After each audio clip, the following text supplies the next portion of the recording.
Hi అండి, welcome to our channel Gayatri talks. ఇదైతే కారపొడి, దీన్ని నల్లకారం అంటారు. కానీ దీనికి కావాల్సినవి ఇంగ్రీడియంట్స్ చూశారు కదా.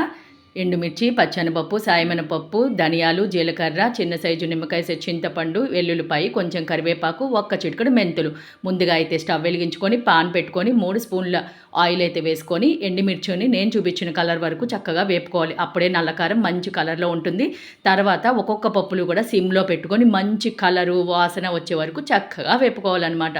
చూసారా, 50 గ్రామ్స్ ఆఫ్ ఎండుమిర్చికి 5 గ్రామ్స్ ఆఫ్ పచ్చెనపప్పు, కొంచెంగా పొట్టు మినపప్పు, 5 గ్రామ్స్ ఆఫ్ ధనియాలు, పెద్ద టేబుల్ స్పూన్ జీలకర్ర, పెద్ద ఎల్లుల్లిపాయ, చిన్న నిమ్మకాయ సైజు చింతపండు, తగినంత సాల్టు, కరివేపాకు అయితే పడుతుందన్నమాట. ఇవన్నీ కూడా మనం బాగా వేపుకున్న తర్వాత చక్కగా ఒక పళ్ళెంలో తీసుకొని ముందుగా చల్లారి పెట్టుకోవాలి. ఫ్రైయింగ్ ప్యాన్ కట్టేశాను నేను స్టవ్. ఆ వేడికి జస్ట్ ఊరికినే మెంతులు, చింతపండు, కరివేపాకు అలా వేసానమాట.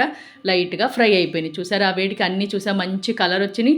ఇలా చల్లారినటువంటి మిశ్రమాన్ని మిక్సీలో వేసి మనం బరగ్గా పెట్టుకున్న తర్వాత లాస్ట్లో వెల్లుల్లిపాయ యాడ్ చేయాలన్నమాట. ముందే వెల్లుల్లిపాయ వేయకూడదు. చూసారా, ఇలా ఉంటే ఖచ్చితంగా నల్లకారం సూపర్ టేస్టీగా ఉంటుంది. వేడి వేడి ఇడ్లీలోకి నెయ్యి వేసుకొని తిన్నా, అన్నంలో కూడా సూపర్ టేస్టీగా ఉంటుంది. ఒక్కసారి అందరూ ట్రై చేయండి. Thanks for watching.